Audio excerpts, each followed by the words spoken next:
Happy Friday, everybody. Happy Friday. Happy Friday. It is so great to see you. Thank you so much for joining me today. Today, we're going to be adding the borders to our Down Home Christmas quilt.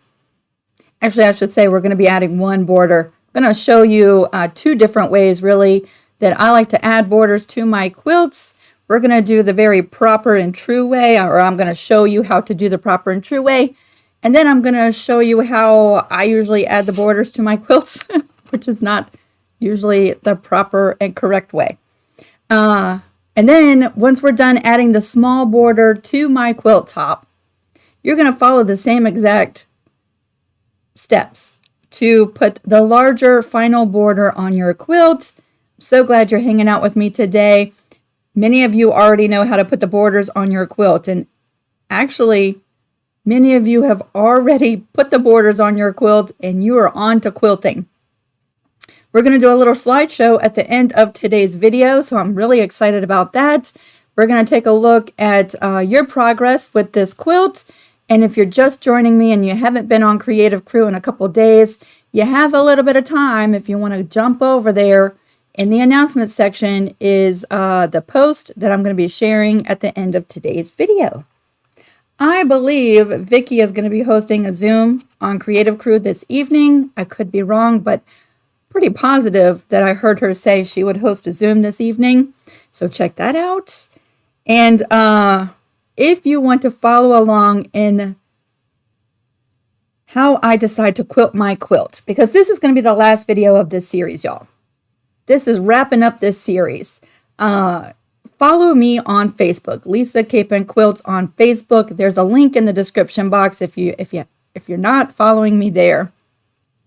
And as I get around to quilting this quilt, I will post pictures and updates on my quilt so that you can see what I decide to do for the quilting and to see it once my quilt is all finished. Yay! Just a friendly reminder, if you're on Patreon and you're in the WHIP squad or the PhD squad, Wednesday the 11th, at 8:30 p.m. Eastern Standard Time, we're going to be doing a little workshop. If you're interested in selling digital products on Etsy, we're going to create a listing and show you how to upload your digital patterns, SVGs, whatever digital products that you want to sell. We're going to do a workshop Wednesday evening on the 11th. And y'all, I think we're going to switch our live days to Fridays. Friday, fun day. Fun day, Friday. So join me next Friday, 12 noon Eastern Standard Time. We're going to be playing around with some crumb quilting. Actually, we're going to make coasters out of some crumbs. So that sounds like a lot of fun and very low stress. There's no stress when it comes to piecing together crumbs, little tidbits and scraps. That's what we're doing next Friday. So stay tuned for that. Y'all, adding the borders. This means we are almost done with this quilt top. We are almost done. I want to thank my moderators today before we get started, before I switch over. Thank y'all so much. Yes, so Denim and Quilting says there's no right way. It's however it makes sense in your brain. Yes, that is right. Thank y'all to my moderators for keeping an eye on the chat. I'm going to go ahead and switch down to my mat. Here we go. I have my 7 strips of border fabric. We're looking right here, and I think this is page 2 of the pattern. We need 7 strips cut from 43-inch fabric, and the strips are cut at 2.5 inches wide. And it took about a half a yard to cut these strips. I have cut off the salvage end of my strips right there. These are the raw edges. I just cut that salvage right off, and they're just stacked one on top of the other. There's 7 strips here. 7 strips. The first thing we're going to do before we get to attaching these strips is I'm going to join all of my strips.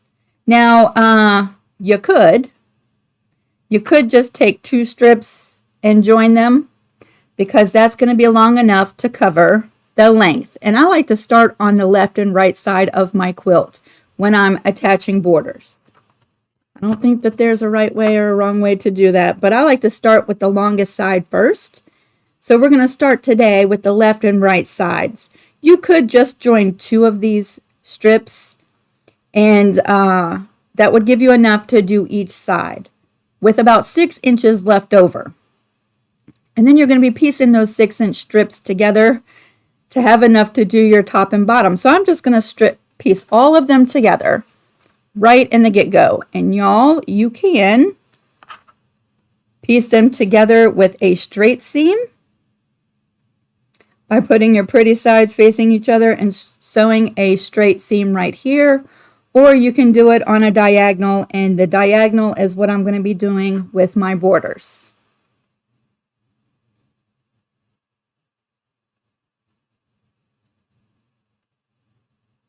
E and Z.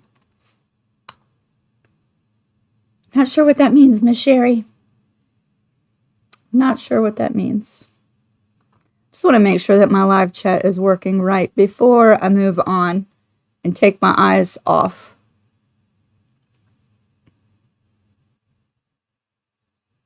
Y'all, do you have any plans for this weekend? It was so hot yesterday, I don't even want to go outside today. Oh, easy. Okay. All right. All right, y'all, we're going to switch over to the sewing machine. Here we are. I have my 7 strips. They're just stacked right on top of each other. See that? But I'm going to move them to my table. You can't see that, just to move them out of the way for a second. We're going to grab this first stack right here, and I'm going to open this one up. There's going to be one end that we're not messing with at all, right? We're just scooting that right on out to the side, and we're going to flip this one with the pretty side facing up. We're going to bring in our next strip, and we're going to open it up, and I'm going to take the pretty side and put it down just like this. I'm going to be sewing on a diagonal from this corner to this corner, and I'm going to be using a straight stitch, and I like to lower my stitch length to a 2.0. That's just me. Makes that seam nice and tight, and we're going to be joining all of these strips just like this.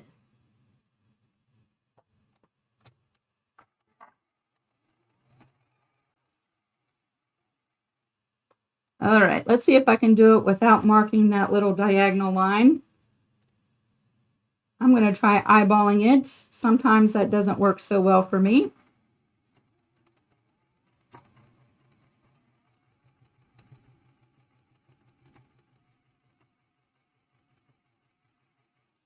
All right, so there's our first seam. Now I'm not even going to break the thread. I'm going to pull this up until I come to the raw edge, and I'm just going to fold it right on over and put the pretty side facing up. And I'm going to bring in my next strip. I'm going to open that up, and we're going to put the pretty side facing down. And again, so from corner to corner. You could, if you wanted to, line them up just like this and sew that seam. 2 different ways to do it.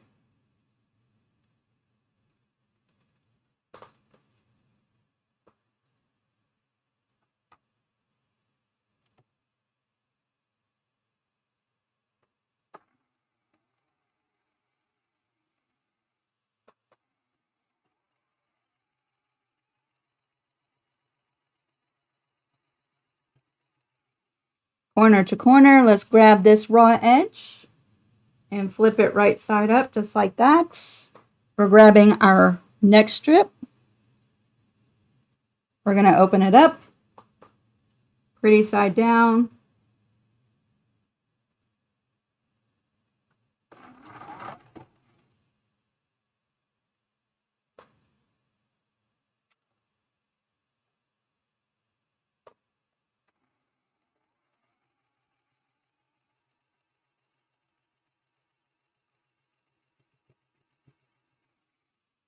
There's that seam.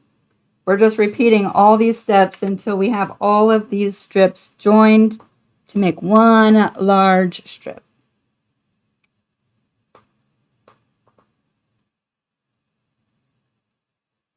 You could, let me see, if it's helpful for you, you could just draw yourself a little line from corner to corner. Is this pin not going to work? Here we go.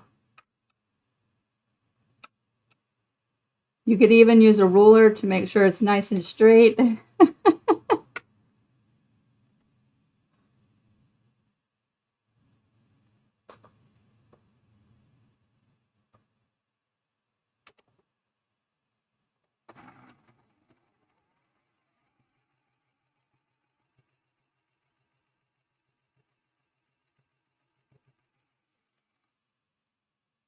All right, we have 2 more strips left to do to join these all together.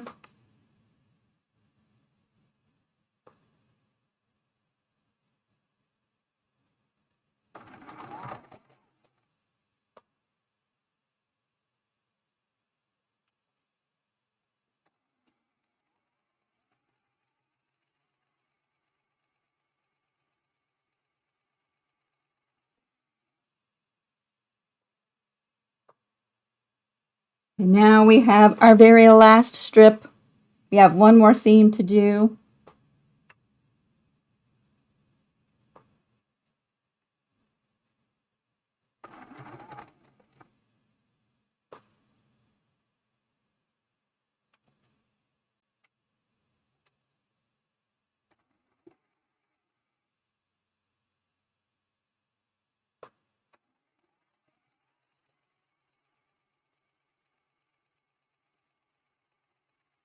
And there we go, y'all.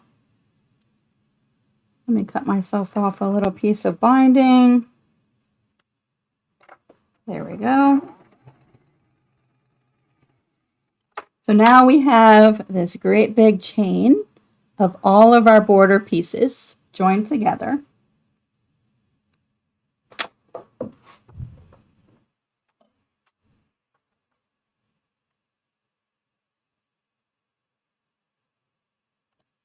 There we go.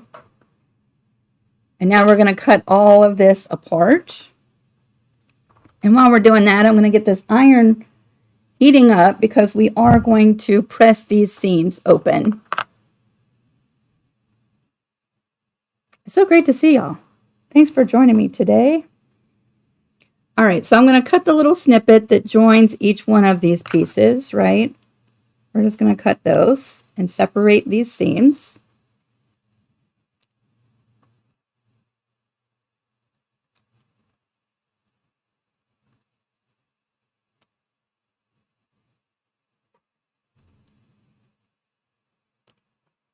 There we go. We have one long continuous piece. When you open up these seams, they should be just like this. And you're going to have a little triangle piece on the back. We're going to get rid of that, but we're going to leave about 1/4 of an inch of a seam so that we can press that open. And you can do that with a rotary cutter, or you can just cut it off like that with your scissors.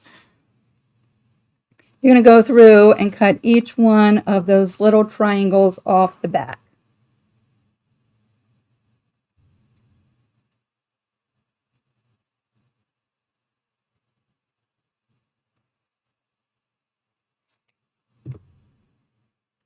Y'all can save these little tidbits. Save them for next week. We're going to make some crumb coasters. Crumb coasters.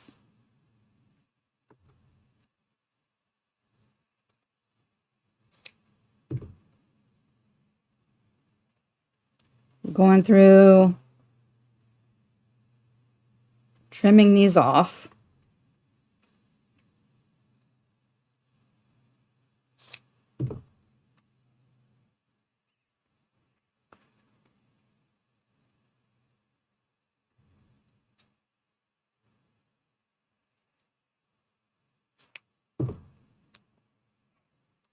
And there's just one more. This is the last one, y'all.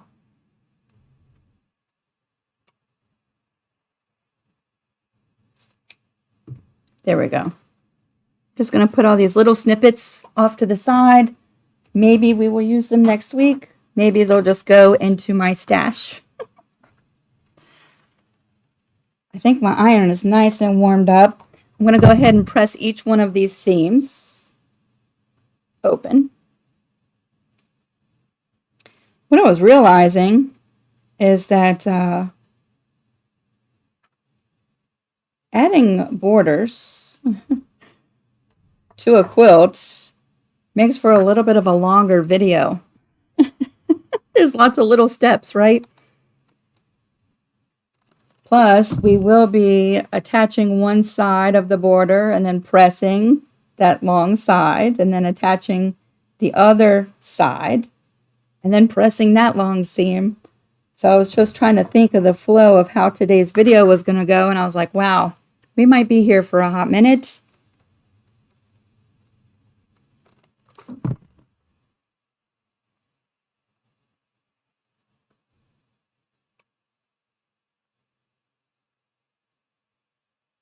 Just pressing those seams open. That'll help those joins lay a little bit flatter in the quilt.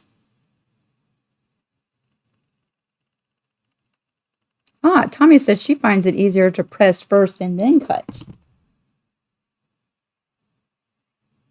I might try that one time.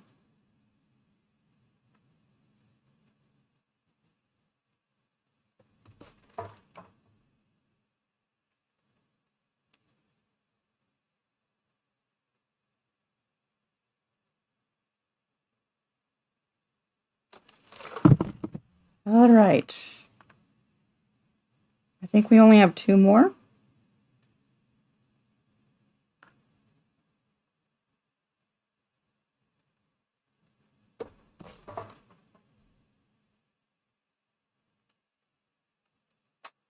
I'm burning up today, y'all. I'm so hot. I'm so hot.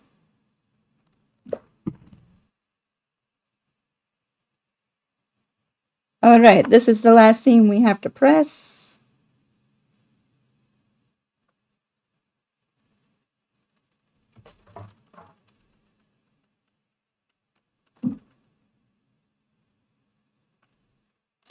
And that is it for now. We're going to push this whole pressing board off to the side for a second. Just like that. So now we have one long continuous border, right? Very long. Your edges should line up as close to possible where you've joined your pieces, right? So the first way that I want to show you, I'm not going to do it this way because I think, you know, I have to fit everything into this small little space right here to show you.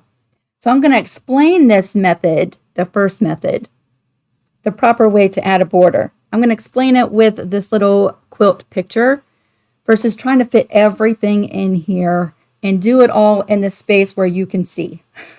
I think that's going to be the easiest way to do it.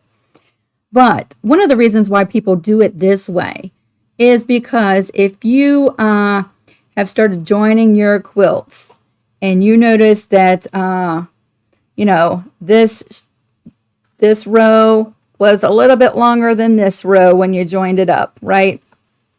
And you forgot to square up your squares as you were going along. Each one of your blocks, you didn't quite square them up.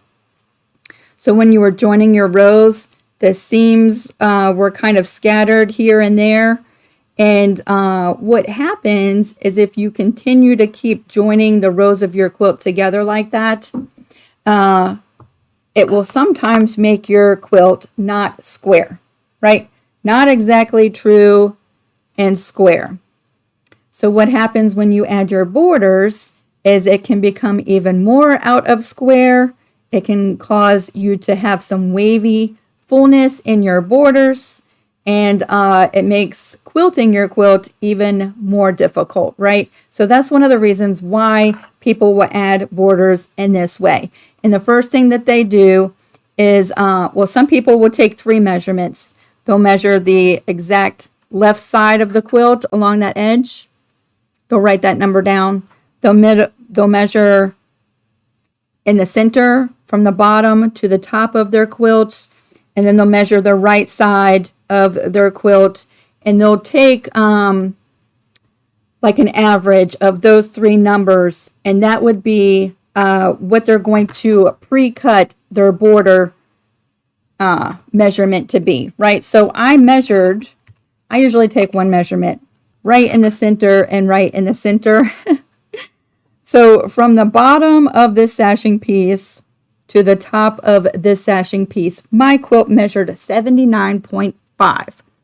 Now, you could measure yours, and yours might be 79 even. It might be 79.25. Who knows? We all use different seam allowances and things like that. But mine measured 79.5 from the bottom sashing to the very top of that sashing. So what I would do is I would measure out 79.5 inches of my border, and I would cut it exactly to that measurement. Okay. And then I would take my quilt top and I would fold it right in half. See how this would be so hard to show you in this small little space of the camera? You would fold your quilt top in half lengthwise. And right in the center, you could mark that with a pin. See that pin? That is right here, right in the center of my quilt. And then I would take my 79.5 inches of border. I would fold that in half and mark it with a pin. And I'm just pretending at this point. So let's pretend this is 79.5. And this is the exact middle of my quilt. You would match up your border right in the middle, right there. And you could pin those two in place, starting in the middle and working your way to the edges of the quilt. What that's going to do is if you have any wonkiness, it's going to tighten up and square up your quilt as you start to add the borders, which may mean that you might have a little fullness or some bagginess in some of your blocks if your quilt was not really square to start with, right? But doing it this way is going to bring everything together and make those edges nice and square. You would just work your way, pinning this border until you got to the very top, right? Until you got to the very top. And then work your way to the bottom. And then you sew on that border. So that would be like your proper way to do your borders. And you would add the left and right in the same exact way.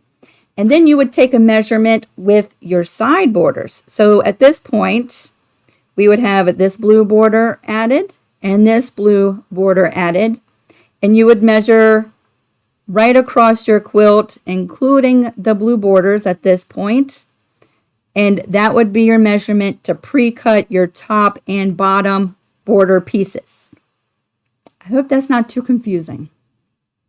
And again, pin the middle of your quilt, pin the middle of your border pieces, align those middle sections up and start pinning from the middle out to the edges.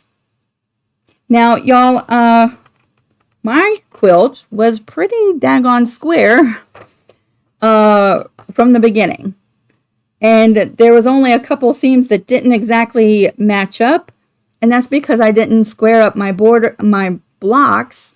And so when I looked at my blocks, they might have been, instead of 12.5, they were like 12 3/4. And I just trimmed them down to 12.5 inches. And I stayed pretty true, adding all the rows, even with the sashing and the cornerstones.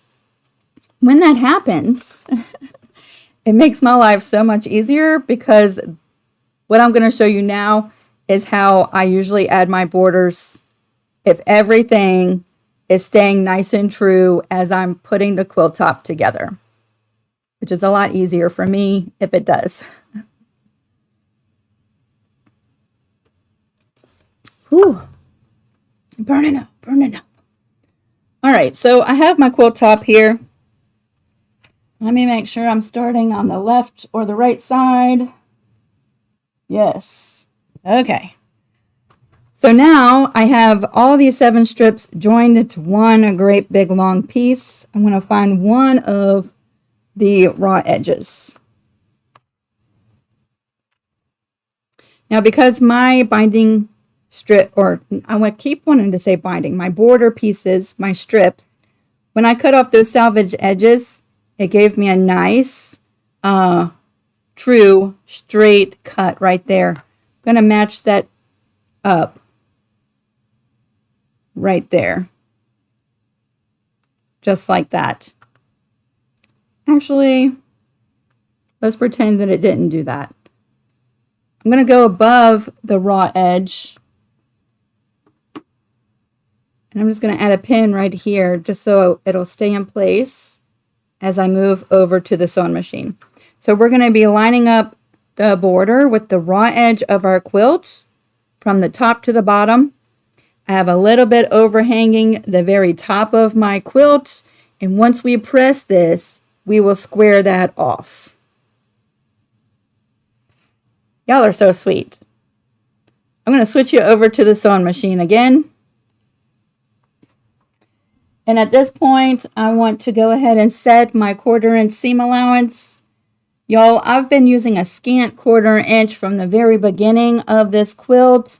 And so again, I'm going to move my needle over. 1, 2, 3, 4, 5. 5 clicks gives me that scant 1/4 inch. And we're going to be sewing on this border from the top to the bottom. Okay. Now, one thing I want to just let you know is while you're sewing, I don't want you to be tugging on either the quilt top or the border fabric tight so that you're not pulling any of these 2 pieces out of whack, okay? We're just simply laying this border right on top of our quilt top and sewing from edge to edge. It's a little bit hard to do because I have this camera right here. I'm going to drop this border fabric right into the floor next to me.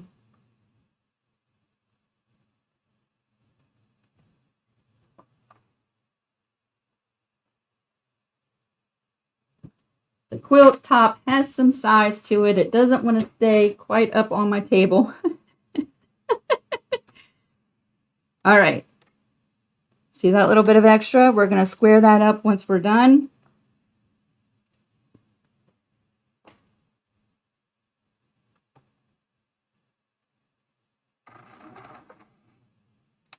Ew. That is not right. 1, 2, 3, 4, 5. There we go.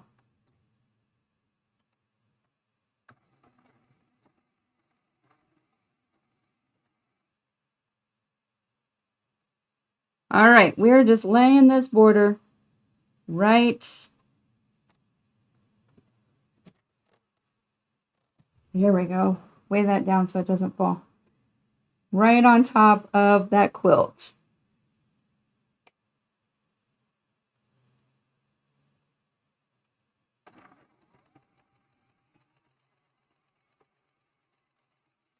Now, long straight seams are my nemesis.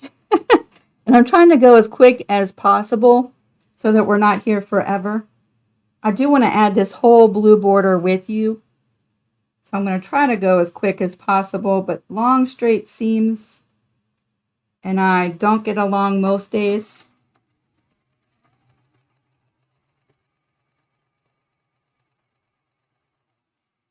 Now you could completely pin or clip or glue baste this border right in place. And then you're not having to realign this every few stitches, right? Also, if you're glue basting or pinning, there's even less of a chance that you are pulling tight on your border fabric and going to skew that quilt top.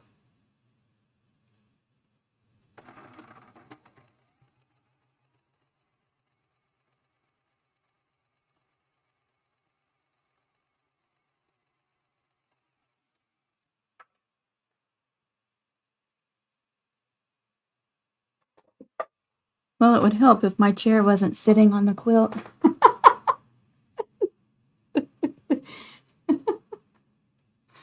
It's like, why is it not moving?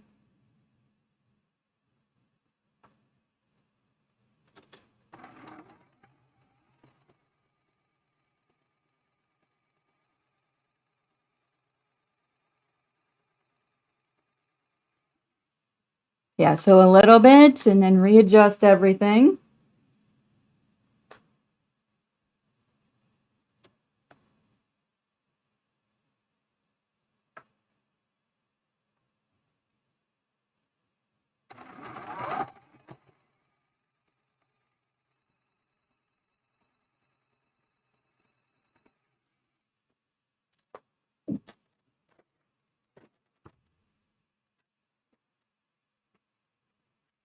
Whoa! It's gonna be one of those days, y'all. It's gonna be one of those days. The camera is just in the worst possible place for adding borders.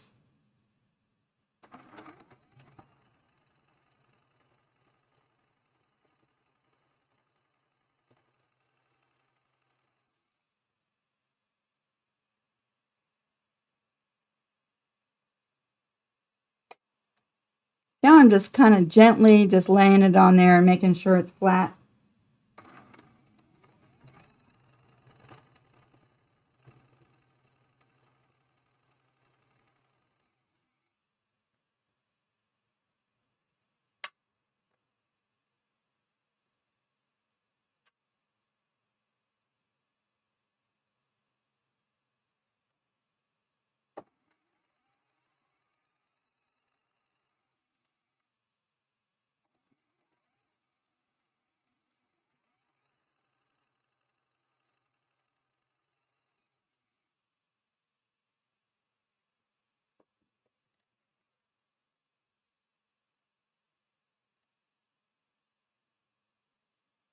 I have a very slippery table.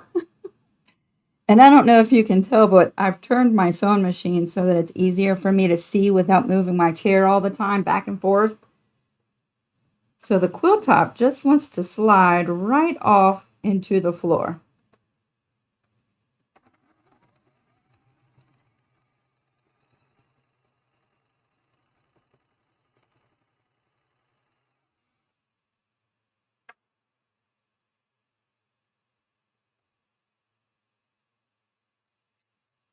I try to brush off if I notice these little threads that start unraveling. I try to brush those off if I catch them so that they're not stuck in that seam.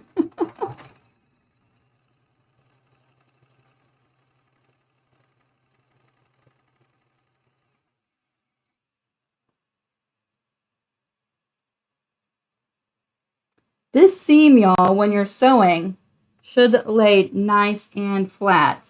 It should not be puckered at all. It should just be laying nice and flat. If you notice this seam is puckering up, you probably need to lower the tension in your top thread.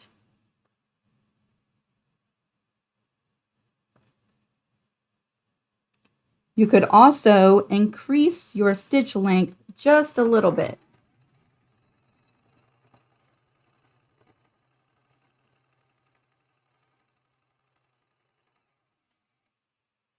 All right.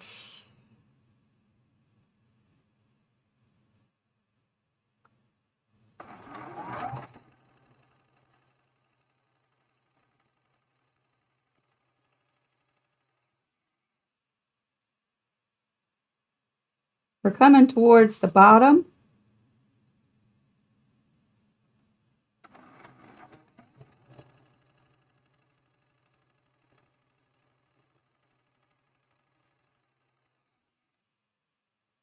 It'll just start coming into the camera here in a second.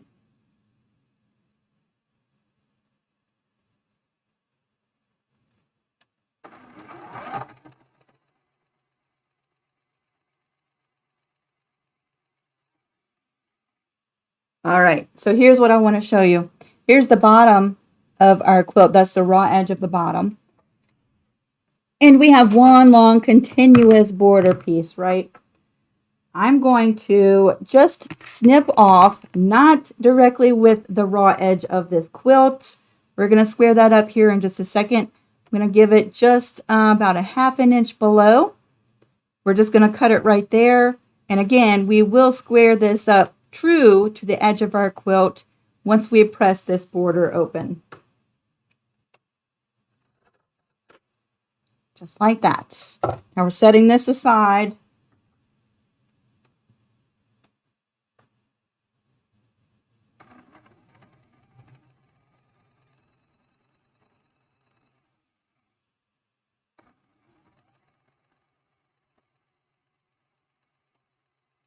And then I just sew right off the edge. Now while we're still here, before we press this one border, I'm going to go ahead and add the second one. So y'all, if you have take a potty break, for many of you it's lunchtime. If you want to go make yourself some lunch and come back, I think you're going to have a good few minutes to do that. Now I'm switching all the way over to the other side of the quilt, right? The long sides. Those are the ones we're doing the left and right first.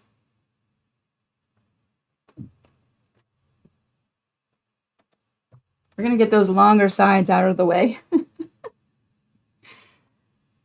All right, so there is, at this point, that's the bottom of our quilt. I'm bringing our border piece back in. And because I just cut it, I know that that's not a true square cut. Again, I'm not starting at the very edge. I'm extending it above that raw edge. And we're going to start sewing, and we will trim that up nice and square here in a minute.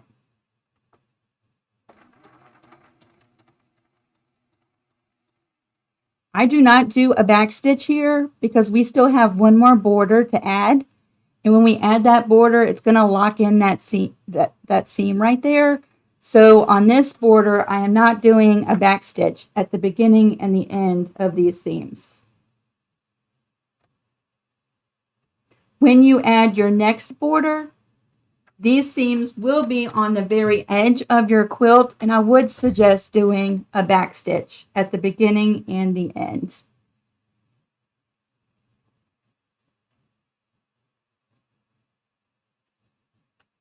And y'all, I apologize because I cannot see any of your comments, but I'll be there in just a minute.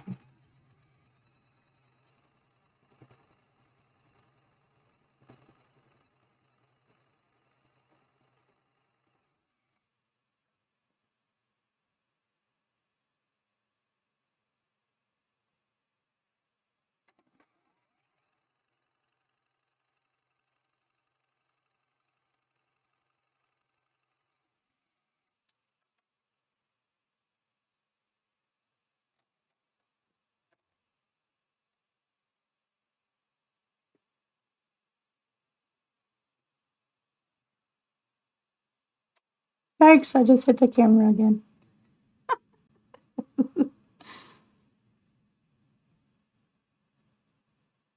See how the edge of that quilt is nice and straight?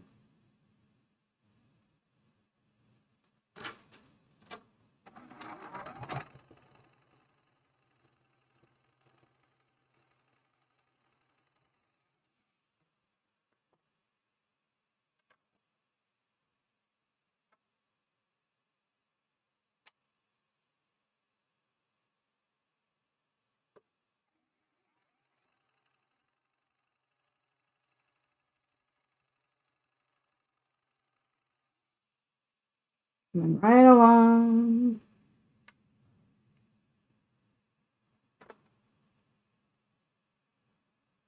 When I'm adjusting this quilt top, you'll notice I'm not stretching it. I'm not forcing anything. It's just laying nice and flat.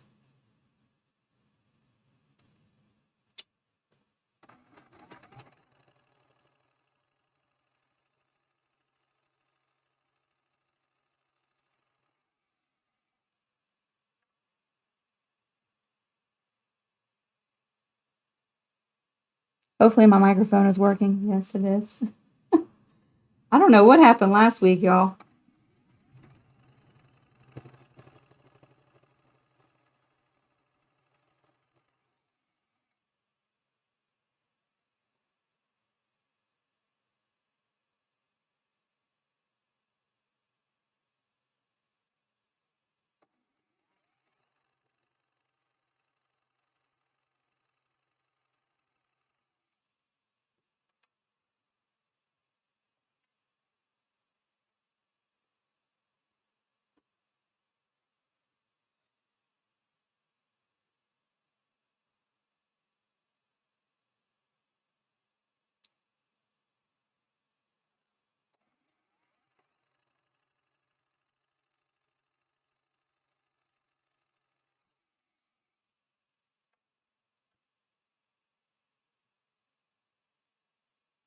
I know one thing, y'all have been super busy with this quilt.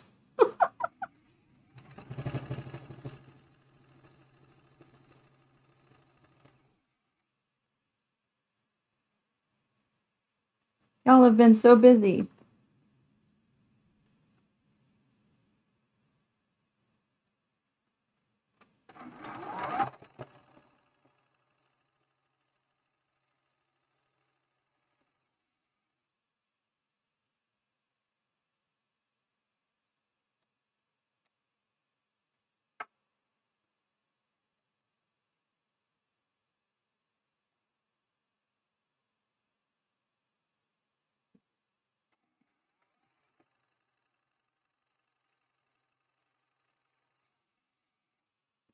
This fabric, I'm going to tell you what, I have enjoyed working with this fabric from the very beginning of this quilt up until now. I will say it is starting to ravel a little bit more on the edges, but I think by the time you get to this point of a quilt, you have moved it around, you have shuffled it, you've brought it to the iron, you've put it back on the wall, you've sewn long rows, you know, and the edges, they do start to unravel a little bit, don't they? Once you get to this point, you have handled everything so much.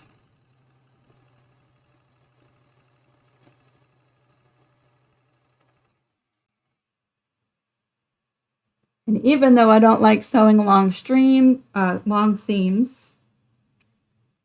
and even with the struggles of everything wanting to fall off the table, I think we're still doing pretty good today.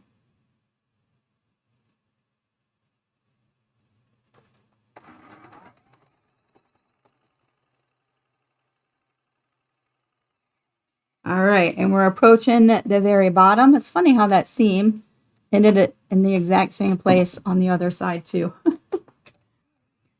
Again, I'm not cutting it right to the very edge. I'm going to give myself about a half an inch, just like that. And we're going to sew all the way to the end.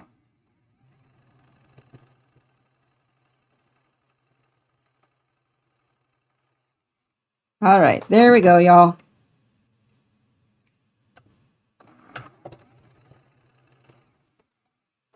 Now we can take this off the sewing machine. We're going to be pressing these seams because I would recommend that you press these seams before you move on to adding both the top and the bottom.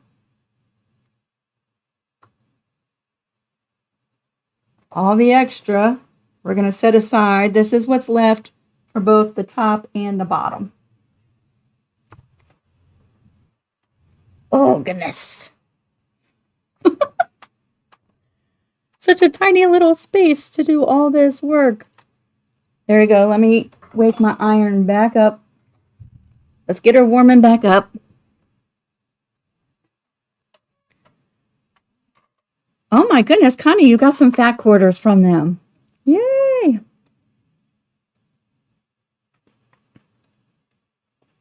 Yeah, Terry said when she's putting borders on, she feels like she's getting a workout. I'm going to tell you, I am burning up. It's so hot right now. We're going to give this iron just a second.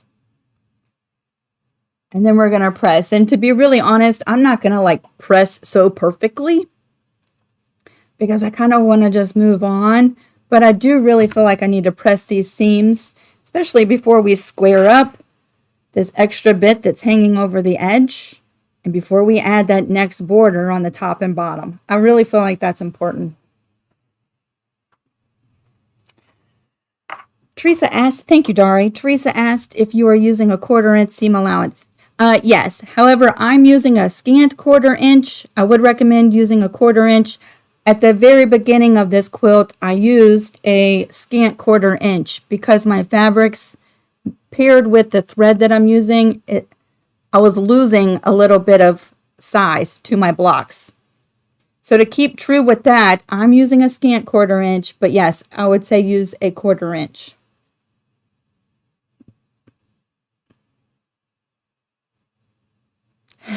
Sherry said, come to California, I'll put the air on for you. Yeah, 60 sounds really nice right now, Sherry.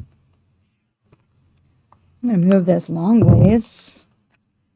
I'm going to try to go through pressing these borders pretty quickly.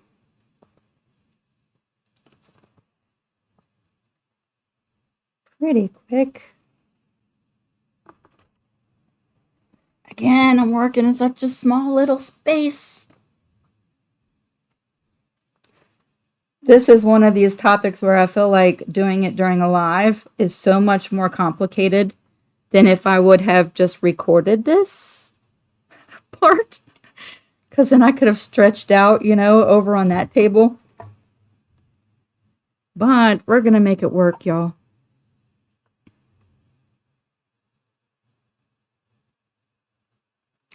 Tommy said, I thought you were cutting pieces to measured length. No, we talked about that at the very beginning, and that's the proper way to add your borders, right? But because my quilt was pretty daggone square, I think I'm going to be okay with doing it this way. Especially if I'm really careful not to put any tension on either the border or the quilt top, and pulling the pieces out of square as I'm adding this border, I think I will be fine.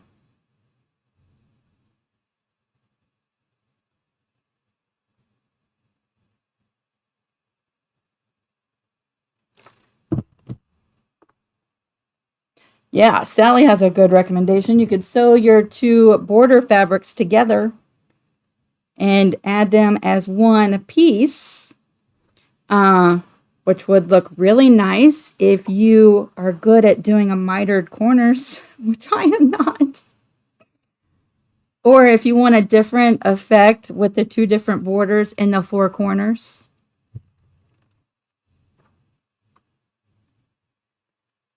I have tried and tried and tried mitered corners on my quilts. And at one point, 3 days later, I said, forget it. And I started the borders all over again.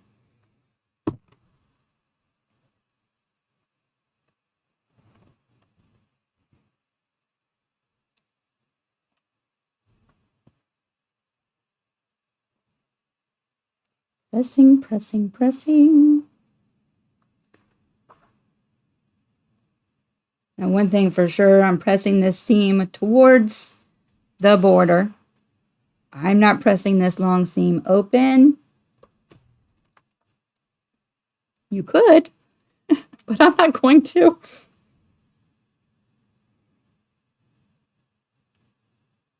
Or add a cornerstone. Absolutely, yes.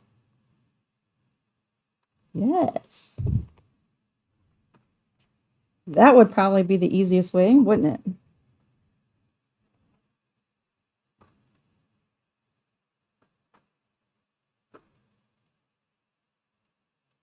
Because me and mitered corners do not get along.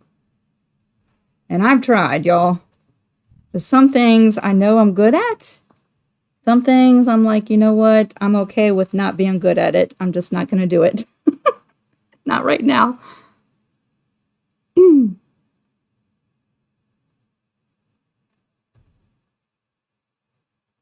Thank you so much, Judy, for sharing to Facebook.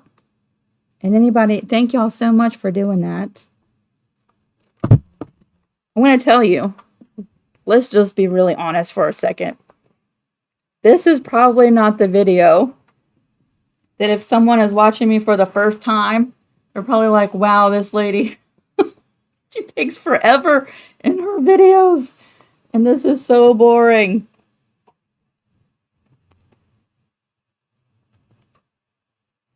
But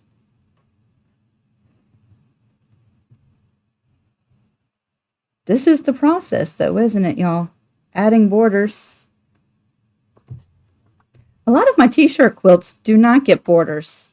I leave that optional to my clients, and most of them choose not to do borders. So I don't have to do lots and lots of quilts with borders. But usually my quilts that I make for myself usually do have borders. And this is the process. I mean, granted, usually I'm like spread out a little bit more than this. This seems very difficult working in a confined space, but this is the process.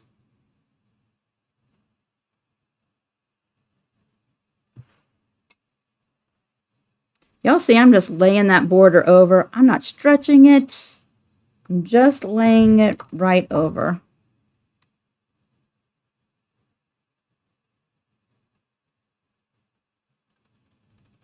Ah, yeah. Recommend that they watch from the very beginning. Certainly, there's 12 other videos that are probably a lot more appealing than this last one. But then when they get to this video, it'll all make sense, right? They're like, oh, I get it now.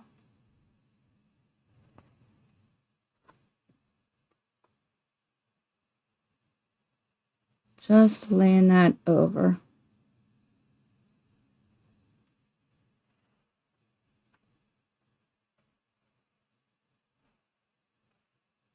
Not stretching. Oh, there's a little string right there. I'll have to cut that out.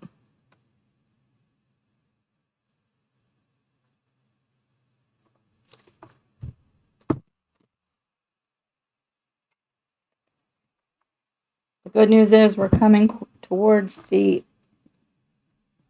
being finished with pressing these.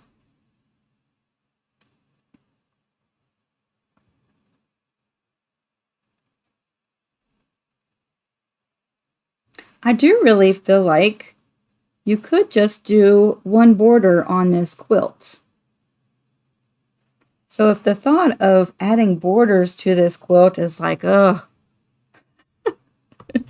just really daunting, I do feel like you could get away with one border. I would do the wider border, the 4.5-inch border, and forego this smaller border. But I do think it would look nice with just that one, if you don't want to do the two different borders.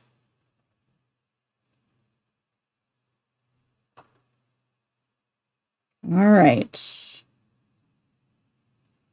Just making sure that seam is all going in the same direction towards the edge of the quilt, and then pressing.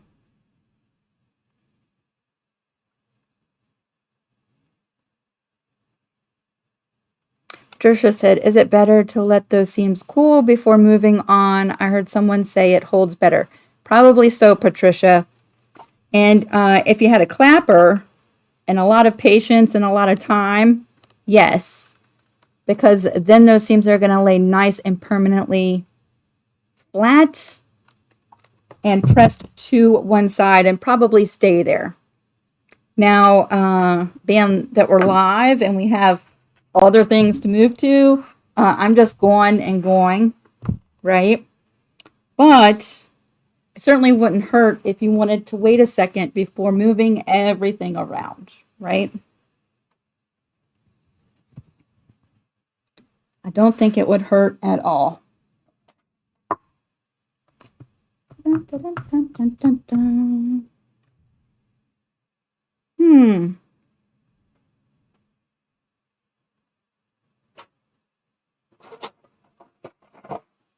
All right, we're going to use the small rotary cutter because I can't find my big one.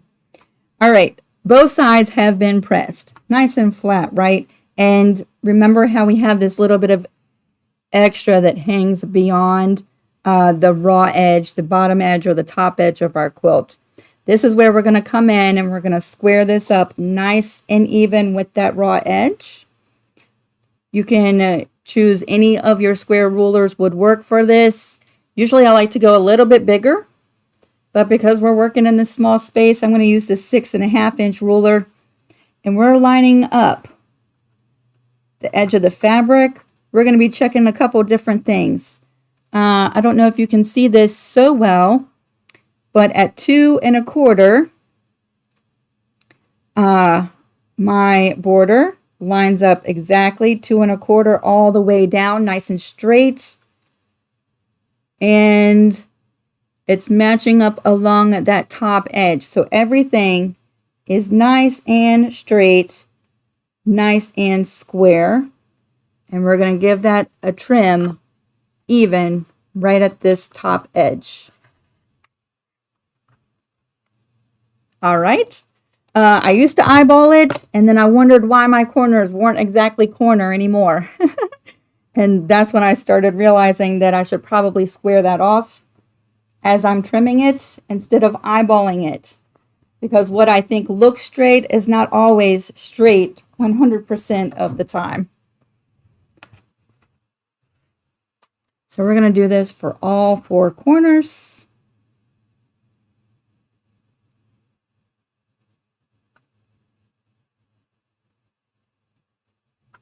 Nice and straight.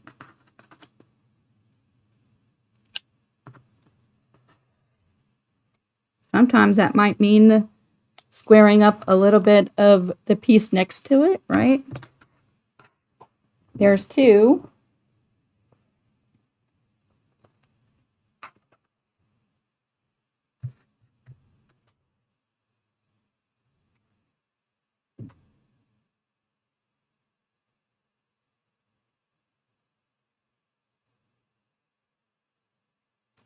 Nice and straight, just like this. And let's talk about this for a second, because remember when I was attaching these borders and the join where I joined these strips together was falling right on the very bottom, right there. I'm not sure if you can see that because it's dark fabric. There's a join right there. One of the reasons why I like to join on a diagonal is because sometimes this happens, right? Especially when we're doing binding. Have you ever noticed that?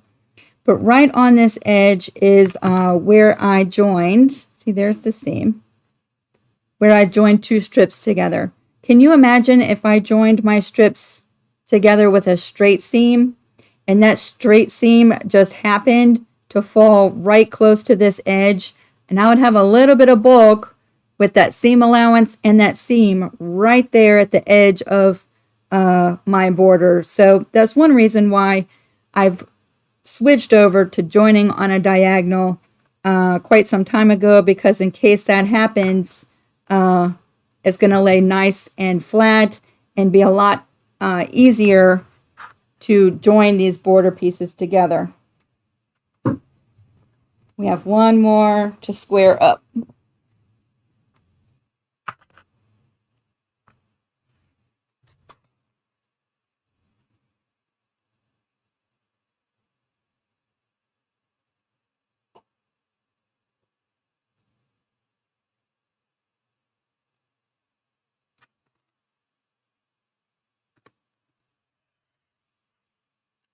There we go.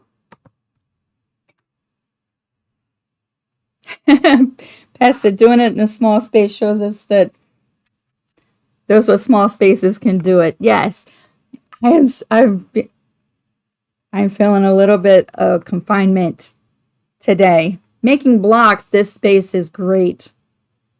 Trying to do borders and show the process in this space, it is tight.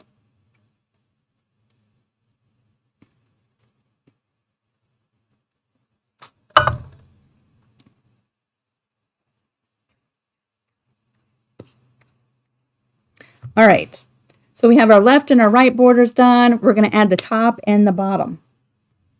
All right, and just like we did before, that does not look like a lot. Just like we did before, I'm bringing it over, and I'm going to start it with just a small little overhang beyond this raw edge. I'm going to try to move quickly as we sew these top and bottoms on.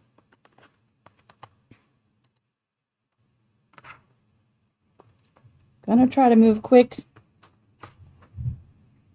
You ever get to the to the end of a binding or borders and you're like, that I don't know that that's going to be enough to do what I needed to do. That looks like it's short. That looks awful short.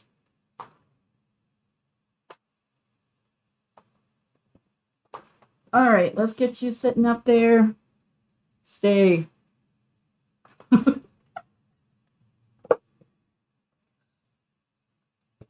All right. I'm going to have to do something about this slippery table. Sitting like this.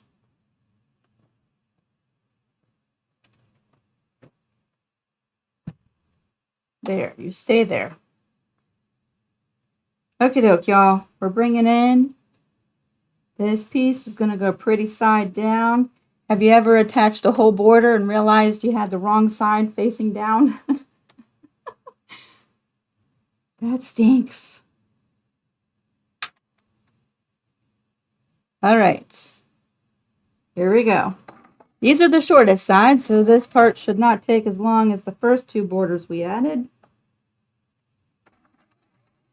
Remember, when you're adding your next border, the biggest border, the outside border of this quilt, when you start and stop this seam, I would do a back stitch just to lock it in place. That's going to keep those seams from popping as you're basting your quilt and quilting your quilt. Right now, I'm not going to do it because we still have another border to add. And when we sew that border on, it will lock this seam.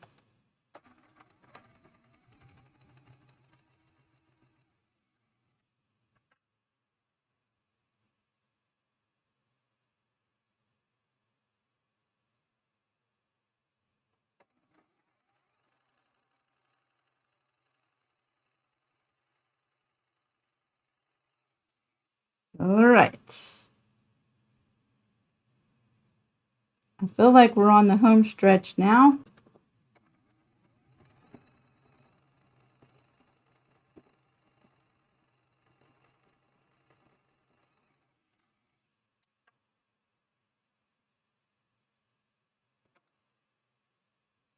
This dark blue fabric is going to look so nice up against this beige fabric like that.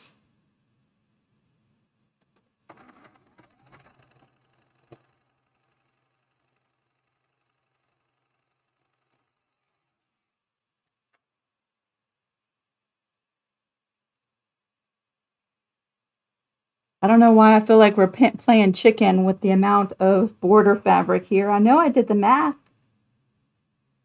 Should be enough.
I'm really sewing a lot faster than I should be. I am not good at sewing fast with these long seams. Slow it down some, speed skater.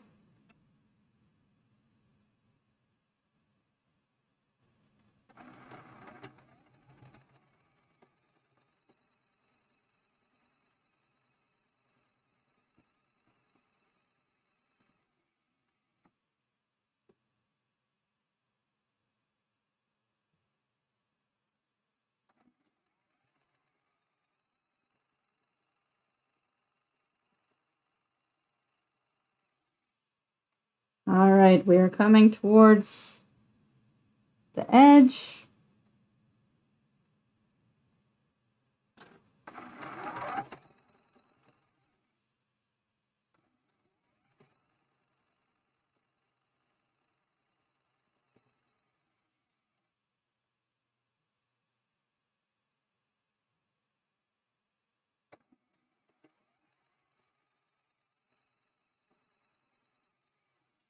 All right, there's the edge.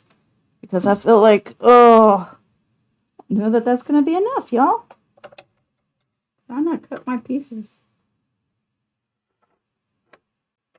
right or something?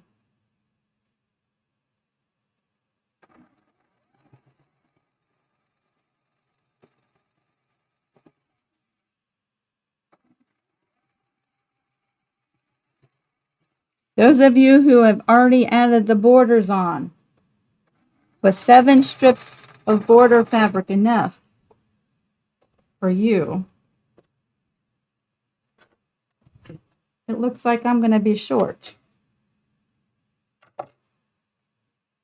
Let me just check.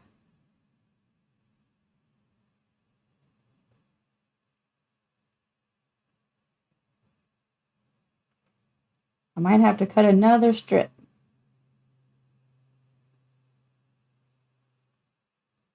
Yes, I will have to cut just a small little strip to add in there. Shoot. Maybe my fabric was not 43 inches to start with. Maybe that's what it is. All right, so we're going to just press that seam and square up those two. And then I'll have to add another small little snippet to my border. See Terry's comment. Not quite enough. Okay. Huh. Deborah said she had to add a small amount more. Okay, so it's not just me. And she had to use a whole other strip for the large border. Okay, I'm going to have to go change that, y'all. Sheila's in the car wash.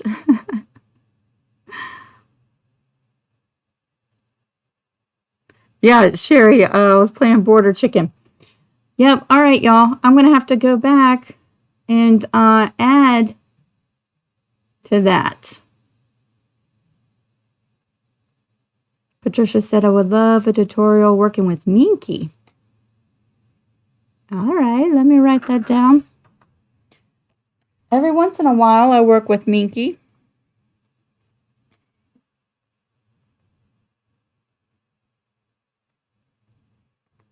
I can tell you I'm not going to go buy some Minky to do a tutorial, but the next time I use Minky on the back of a quilt, I will do a tutorial then.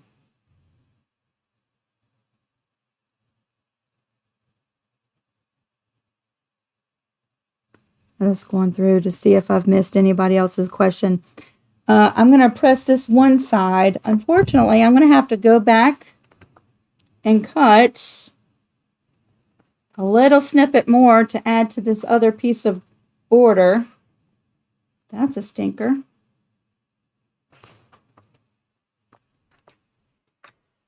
And then it looks like I'm going to have to cut another strip of the wide border. So I'm going to have to go back and change this to 8 and this to 7.5 strips. I'll have to go back and change that, y'all. I'm sorry. All right. Let's press this. And then we're going to square up the 2 corners that we can see, right?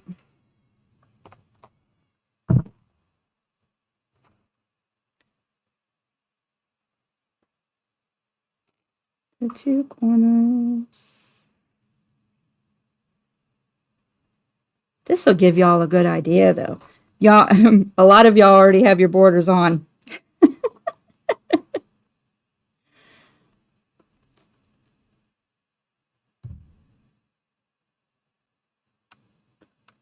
Yeah, Patricia said just keeping it real with the borders. Absolutely.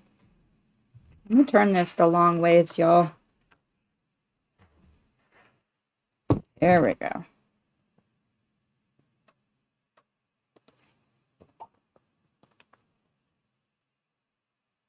Thank you, Dari. Love my crafts. I did. I used Minky on one of my t-shirt quilts. And in that video, I did not use a batting. So the quilt, actually, I ended up giving that quilt to my mom. She uses it every single day. It is super snuggly. I would recommend at least using a low loft polyester batting, if anything, to help with tension issues when quilting. It gives a resting place in the middle of your quilt for those stitches to lock. But I have used a Minky in one of the videos. I did not, though, show how to load it on the frame or any of that. It was already loaded on the frame. I think it would be helpful to show how to load Minky on a long arm frame because it is a little stretchy. And you just have to be careful with it, not to overstretch it.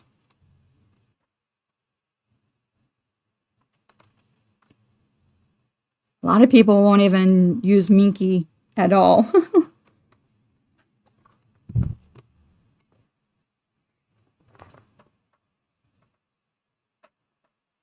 I'm going to tell you what, I quilted a quilt for Dee the other day, and I don't know if the blue fabric she had on the back could be considered a Minky. It was super soft like Minky, but I don't know if it's called something else. Somebody else called it a cuddle fabric. I don't know exactly. It was fuzzy, like a blue teddy bear.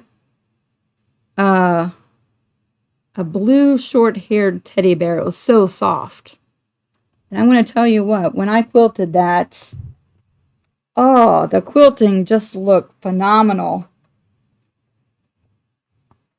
Anytime I've quilted Minky, the quilting always shows up so great.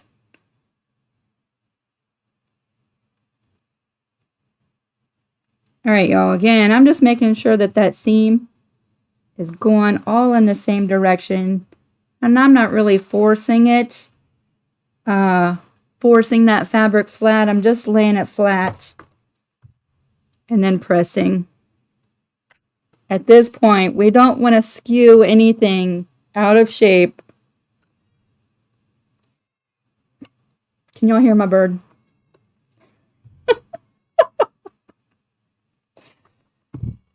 He would be the reason why I have a filter on my microphone. All right, so just like we did before,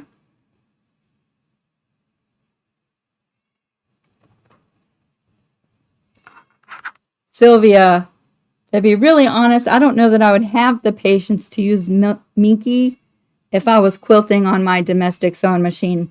Before I got my long arm, I had a sit-down mid-arm.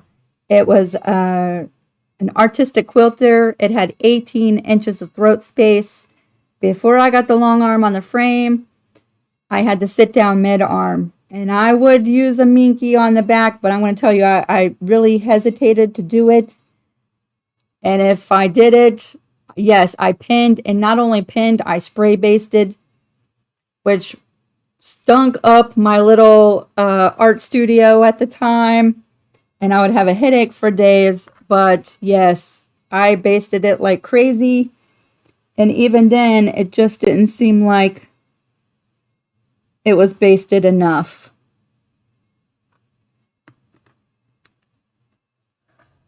If you struggle using Minky, but you really want to use a Minky on the back of your quilt, it might just be worth the investment to send your quilt to a long armer who will put the Minky on the back for you. Sometimes it's just not worth it to struggle so much. All right, so that was the first side. We're going to trim up this one other corner together. And then this afternoon, I have to cut a small little piece to add to this border fabric. And I reckon I've got to go back and change the numbers on that pattern too. All right, see how everything is lined up nice and square.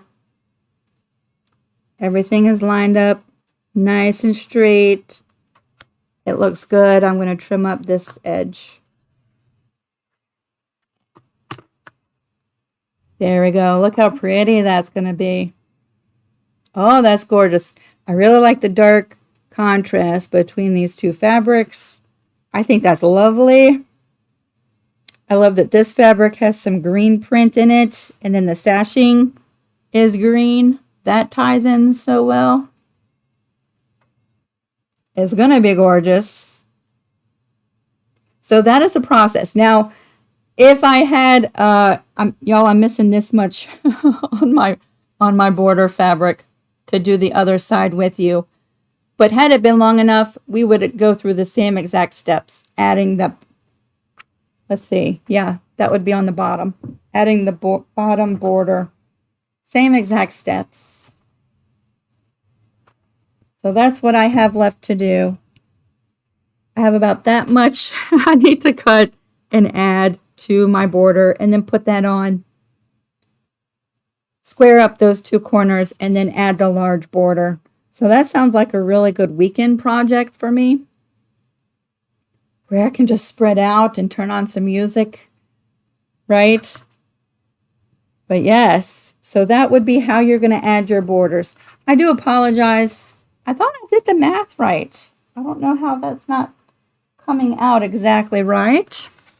I'm so sorry about that, but I'm going to go back and change it. How do you baste a regular quilt? By hand or by machine? If it's a smaller quilt, I'll tell you, I've really switched. Let me change this camera. I've really preferred to thread baste my quilts. I really like that a lot. If you missed how I basted the Liberty Wall Sampler, you might want to go to that series and go to where I basted that quilt.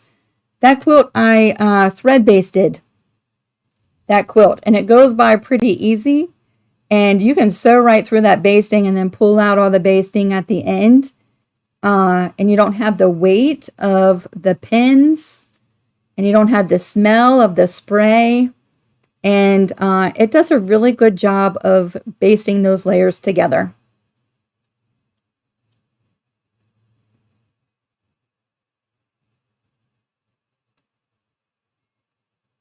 That's what it is, Jeannie. That's exactly what it is. Yes, that's it, y'all. I mitered my joins. Okay, so let me ask y'all this. The ones who fell short on your border fabric, did you join your ends? That's what it is, y'all. Did you join your ends like this and just do a little straight stitch, or did you miter your borders like I did and join them together that way? Because we ended up snipping off quite a few inches doing it that way. Basting powder. I've heard of it, but I've never tried it. Terry says I'm mitered.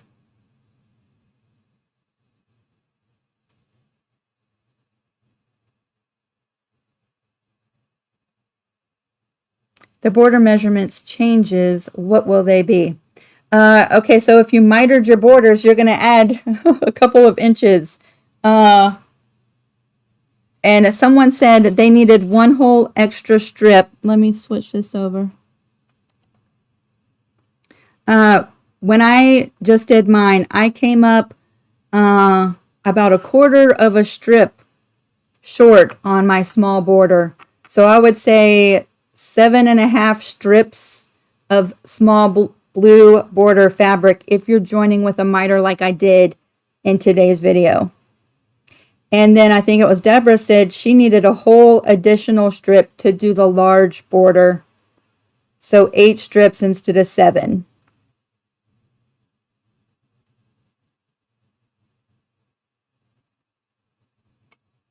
Deborah said she mitered as well. So I think that's it, y'all. I think that's what's eating up the missing inches is mitering. If you just join them with the straight seam on that raw edge, that's probably how I did my math.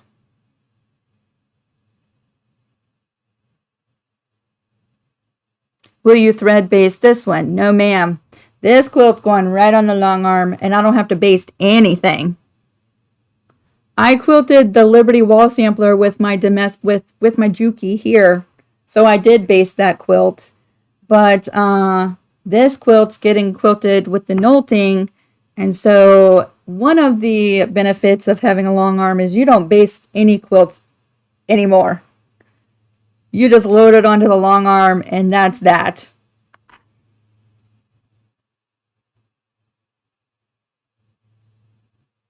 Deborah, that makes sense. And y'all, you know what? I was sitting here trying to rack my brain. It makes so much sense that because we mitered these strips, that's why.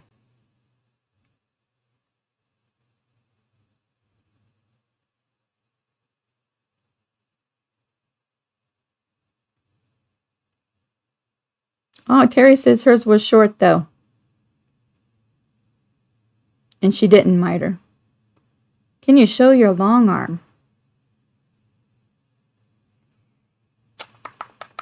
I cannot move my webcams, but I do have videos of my long arm here on my channel.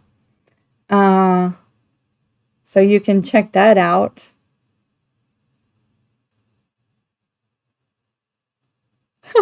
Stitch Penny said, yeah, not having to baste a quilt anymore might justify getting a long arm.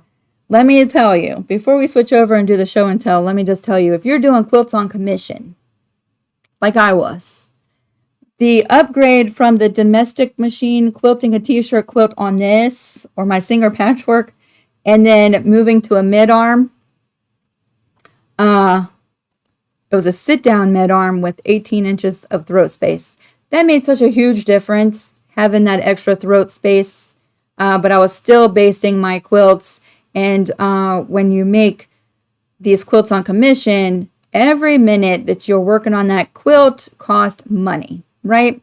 And you're either making money or you're losing money. And as a business, you want to try to at least walk away, being able to pay your bills and stay open, right? So moving from the sit-down mid-arm to a long arm saved me at least half a day. For a throw size quilt, really basting that quilt well before I was quilting that quilt, half a day at least. A queen size quilt would take me all day to baste it, and it was exhausting. And 8 hours to baste a queen size t-shirt quilt, you are worn out for one. And that's 8 hours of time. That's a lot of money. And it's a lot of money that my clients didn't want to pay too, right? So that was one of the reasons why I got the long arm.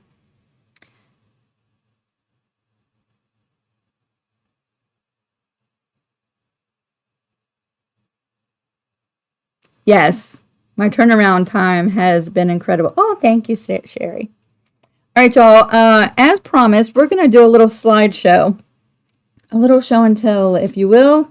And we're going to take a look at your progress of the Down Home Christmas Quilt as we're finishing up this series. Now, I do have one picture from Diana, who joined Facebook, but I guess she's in a trial period because it's not letting her post pictures. Or sounds kind of fishy, Facebook. But anyway, she sent me a picture over on Etsy and asked if I would share it as part of the show and tell. So we're going to do that. I don't know if you can hear that crazy bird. So my screen's going to look a little bit funny for a second. We're going to head on over to Etsy because I have Diana's picture pulled up right here. She said, "Thanks, Lisa. Here's my scrappy Christmas home quilt. Not finished yet, but getting there." So here she is coming right along. One of the first things I noticed about her fabrics are the stripes and polka dots and plaids. Some of my favorites. I love them so much. I'm glad you can't hear the bird.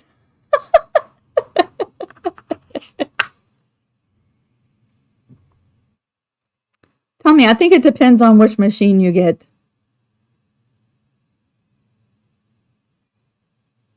Hold off y'all's questions about the long arm, and we will come back to them, okay? I don't want to miss your questions, but we're going to do the show and tell, but I will come back to your questions on the long arm here in just a minute. Diana, this is gorgeous. This is so pretty. I love it. I cannot wait to see this all together. I hope that Facebook lets you start posting your pictures soon so that you can keep us updated after this. That is very nice.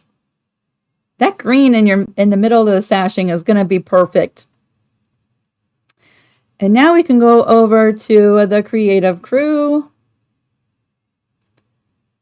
Creative. Whoops. There we go. And I'm going to close that window. And we're going to click on the announcement.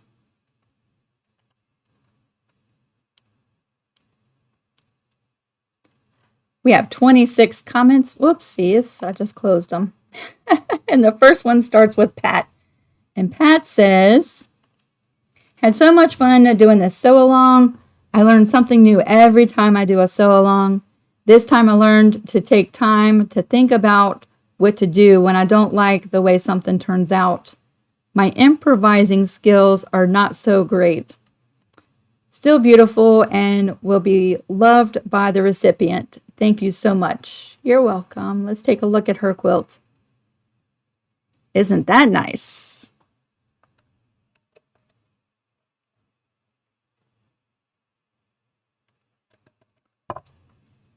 Pat, it is gorgeous. Your beige fabric for your sashing is very close to mine. The tone of it is very close. Very pretty, Pat. I'm glad that you're starting to improvise and that you're feeling comfortable enough to do that. I think that's awesome.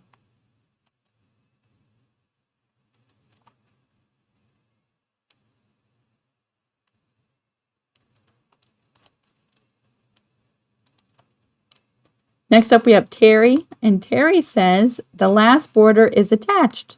I haven't chosen my backing yet. Thank you, Lisa, for this pattern.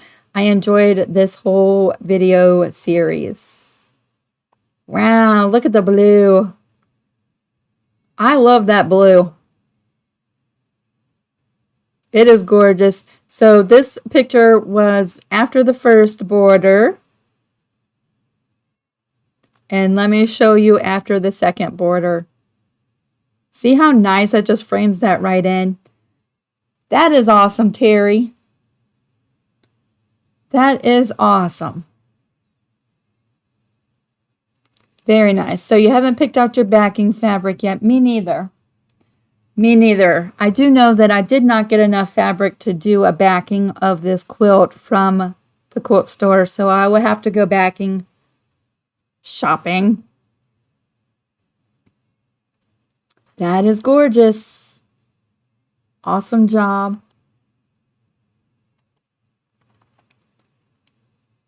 Next up, we have Miss Alexis. This is Alexis's progress so far. It looks like her rows are pinned up on her wall, so it looks like she's starting to sew her rows together.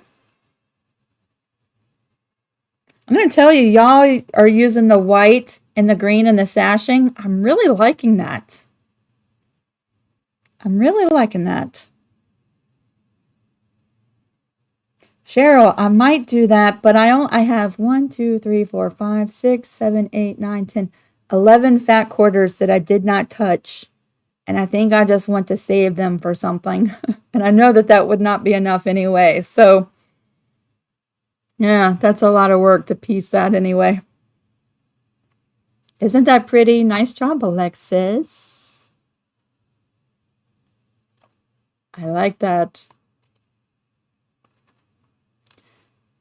Next up, we have Lisa, and she said, I just finished the top. Still haven't chosen the border because it will be scrappy. I call mine House in the Woods because I used blocks from old projects. Very nice. Ooh, she has a wolf in hers. Do y'all see that right in the middle? Very nice. Yeah, Sharon commented and said, I like the winter feel of your quilt. It does look like winter, doesn't it? It really does.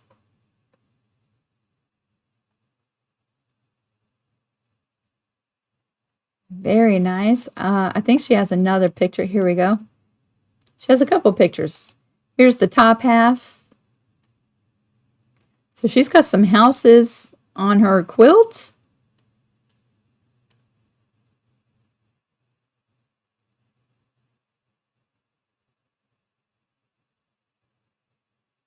Yeah, I really like that too. Every quilt is so unique. Yes, I think so too. So she's doing a scrappy sashing. Y'all see that? I almost went scrappy with mine. I almost did. And then better shot of the wolf block. Y'all see the wolf in the middle?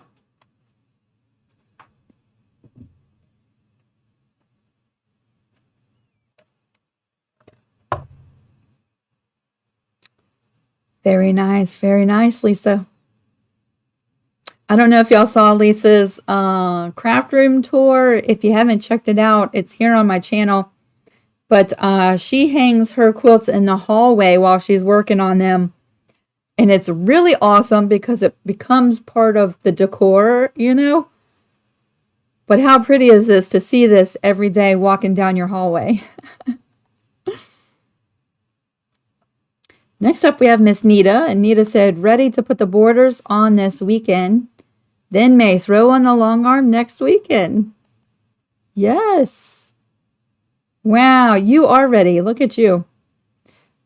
So she's going to put the borders on this weekend. Nita, have you had thoughts on how you're going to quilt this quilt?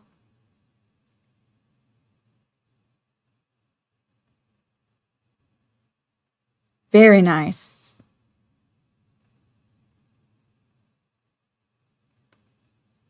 I love the blue colors.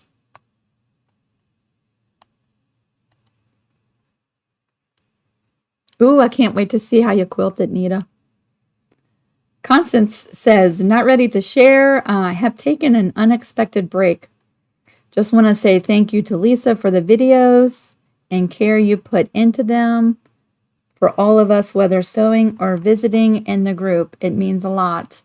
Also, to all of the wonderful versions. Yes, it amazes me, the great quilts coming out of these 12 days. I agree, Constance. She said, we all rock. I think so too. Yes. All right, Constance, you'll have to keep us updated. Next up, we have Vicky, and Vicky says, I haven't done any sewing since Sunday night's Zoom. I have to do most of the cornerstones and sashing. I have them all cut. She just needs to sew them at this point. So here's Vicky's progress. You have all 12 blocks done. That's a lot, Vicky. So she has all the pieces for her sashing and cornerstones. She just has to sew them together. Vicky, you're doing so good. Yeah. I like your little hanging design wall too, Vicky. I really like the check fabric in the middle of your sashing. Yes, I love that.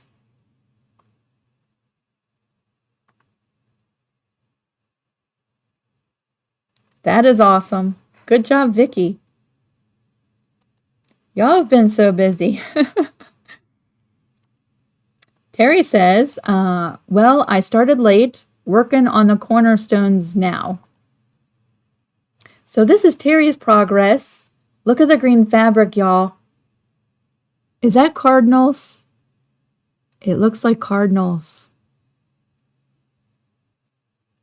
She said, finish block 6 this morning. Ooh, here you go. This is after she did block number 6. Yes. I think that's cardinals. My Nana would love that fabric. Terry, you're doing so good. This looks very Christmassy to me. Very Christmassy.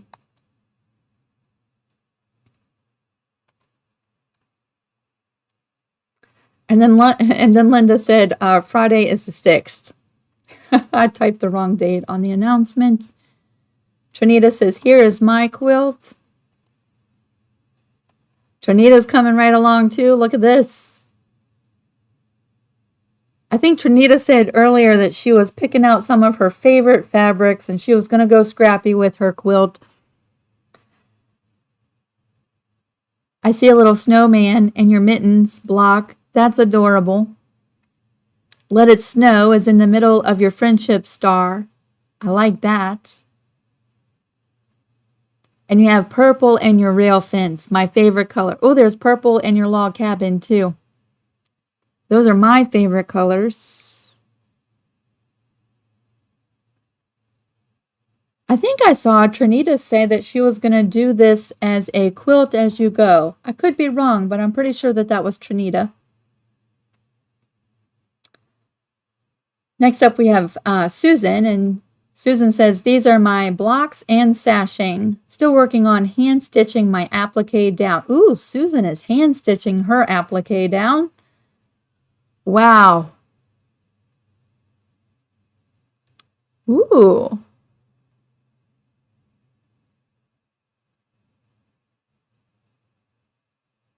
I am loving this. I don't know that I would have the patience to hand stitch my applique down. Maybe one day. This is gorgeous. Very nice.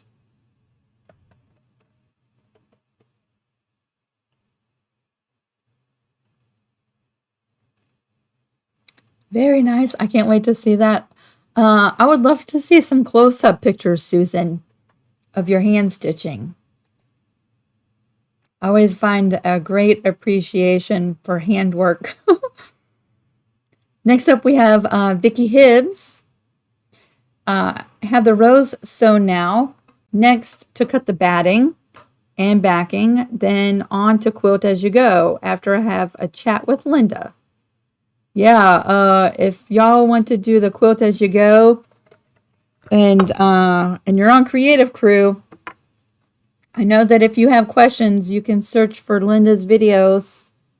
And I know that if you reached out and asked questions, that she would love to help. Look at the blue and the sashing. Ah, so this is a little bit reversed, right? Check this out. Check out what Vicki has done. She reversed the dark and the lights on the sashing. And look at what an awesome effect it's given to the cornerstones. I like that, Vicki. I like that a lot. That was smart. So Vicki is going to do hers as a quilt as you go too. Wow, I hope you keep us updated. Let us know what you think of the quilt as you go method. Yeah, that looks very wintry, Vicki. Susan says, these will be my borders. Ooh. Oh, look at the gingerbread and the wonky stripes. Stripes, one of my favorites. I like those Okay, so I see on the salvage edge that the gingerbread men Came from Joann Fabrics. I'm going to have to keep my eyes open for some.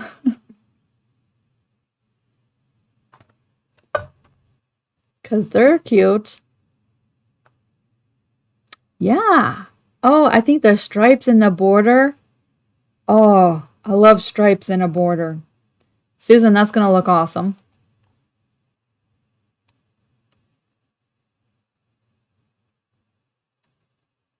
Teresa's, my block so far. All right, you're coming along. Blocks 1 and 2. Look, she fussy cut the center of her churn dash.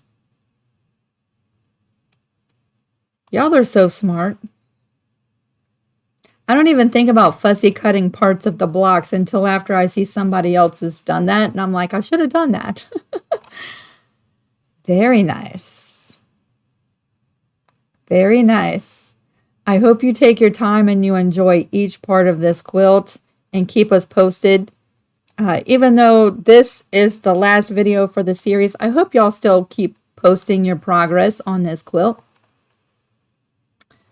And then this looks like the last one. Cheryl said, my progress with the sashing, all blocks completed, but got to go back to work this week, so slowed the progress way down. Yeah.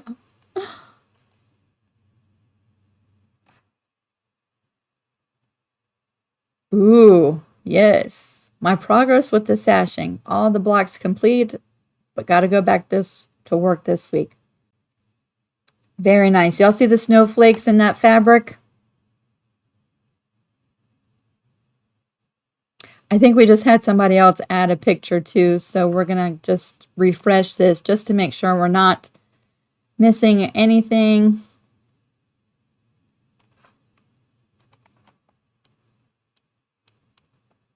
We'll scroll all the way to the bottom just to see if anybody else added anything in there. Yep. Thought I saw something come through. All right, Susan, here is Susan's joy block. Wow. Ooh. Look at her blanket stitch, y'all. Very nice, Susan. I'm glad you were able to get that in before we wrapped up the show and tell. Ah, I really like the black stitching. That is nice.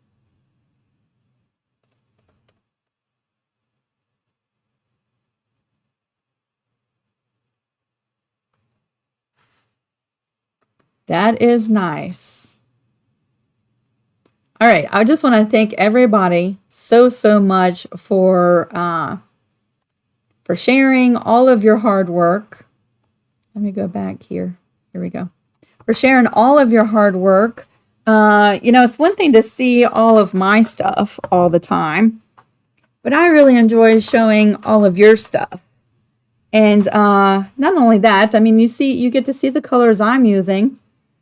But I think you can gain a lot of inspiration by seeing other people's colorways and color choices and fabric choices, stripes, checks, solids. I think all of that is really inspiring. And so I love to share all of that stuff when I can. All right, I know some of you had questions about the long arm. So I have a few minutes before I got to go cut some more border fabric, evidently. Yeah, Vicky said, everyone is doing such a great job.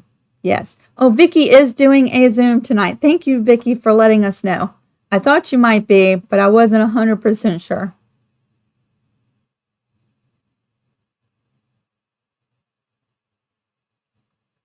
You're so welcome, Nancy.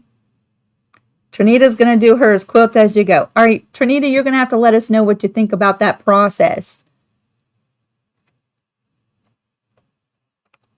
Thank you all to all of my moderators. I appreciate y'all so much.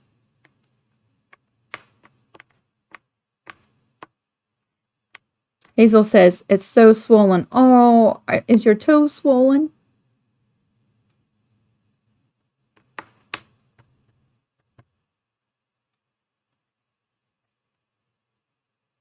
Stitch Pennies. She says, Penny says, these are stunning pieces no matter what level one considers themselves to be. It's such a pleasure to be in the company of these people. I know, right? I know. I feel so honored to be able to witness everybody's blocks. I love seeing the growth. I've seen some of these quilters that just started quilting within the last couple months, and now they're making this quilt, and I'm like, y'all are blowing my mind. I wouldn't have even attempted this quilt when I first started, and here y'all are. You've made every block, cornerstones, and sashing, and I'm like, wow, that is amazing.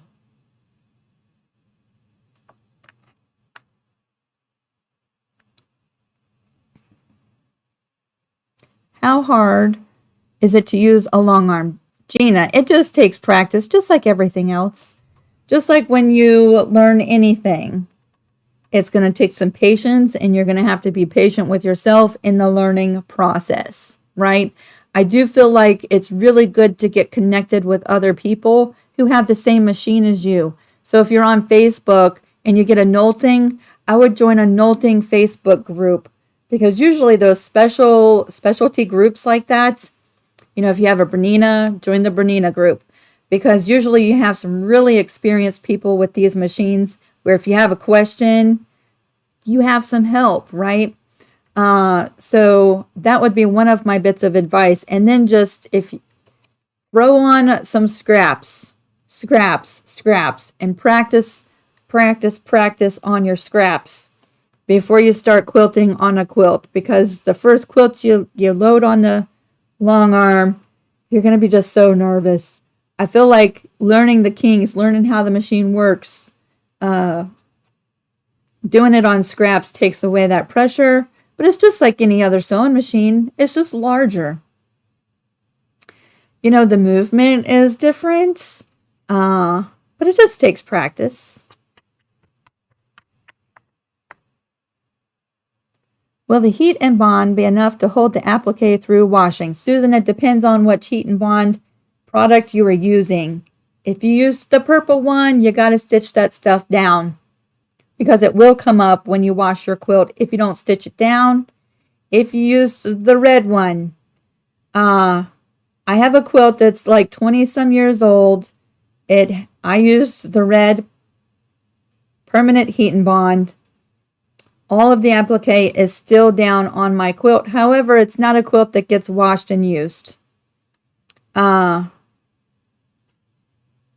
really think it's worth the time just to practice sewing your applique down and using the purple heat and bond, because I don't know, you know, depends on how much you wash that quilt too. And are you putting it in the dryer, or are you hanging it on the line to dry, or laying flat to dry? There's so many variables. The red package is supposed to be permanent through washing, but I think that you only get so many washes, right? Hello, Miss Wanda.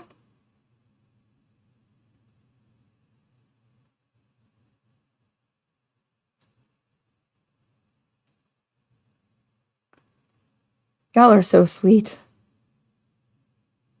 The package says the original heat and bond. What color is the package, Susan? That's good advice.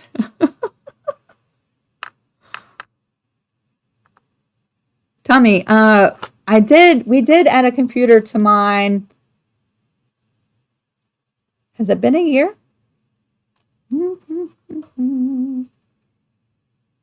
2 years.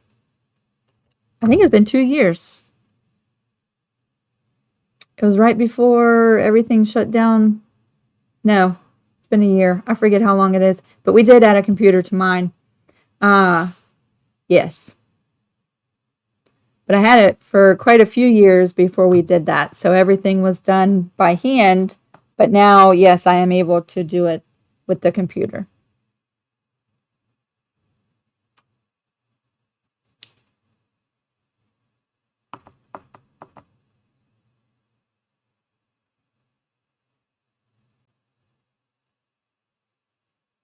All right, y'all. I'm going to have to go back and do the math again on these borders. I'm so sorry about that. If you came in after we started today, I wanted to let you know, I think we're going to switch the day I'm coming live throughout the week to Fridays. It'll be like Fun Fridays. Still 12 o'clock noon Eastern Standard Time. Next week, we're going to be doing some crumb coasters. We're going to make coasters out of the little scripted little tiny little tidbit pieces that we shouldn't have cut off the borders because now our borders are not long enough pieces, right? These little pieces, we're going to make coasters with them next Friday. And so grab your little box of little snippets, crumbs, and we'll make some coasters. There's not going to be any pattern for this, y'all. You're going to be able to make whatever size coasters you want, but I'll be just showing the process from start to finish.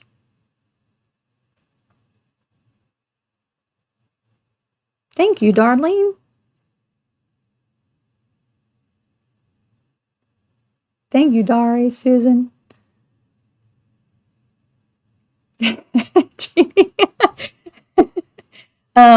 What kind do you have? I have a Knolting Pro Series 24 long arm.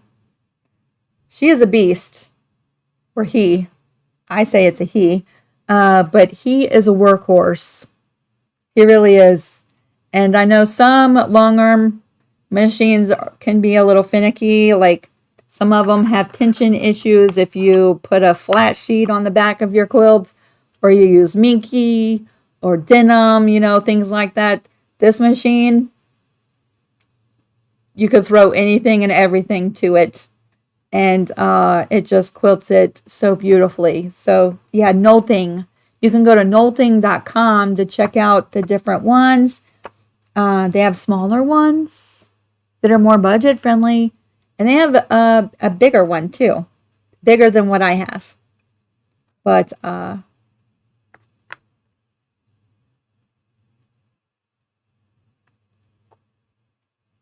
Trinita's getting ready for back to school. Back to school. I'm going to tell you, this is my first year that there's no more back to school. Our youngest graduated last year. So this feels really weird. I see people say, oh, back to school, school shopping, school supplies, school clothes. And I just feel like I should be doing something.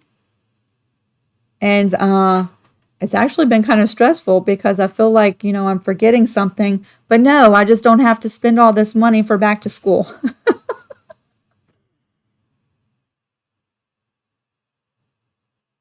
It is. It's I have mixed feelings about it, Darlene. Well, to be really honest, I'm kind of glad like we don't have to deal with school. No more homework, all the stuff. But I miss that too.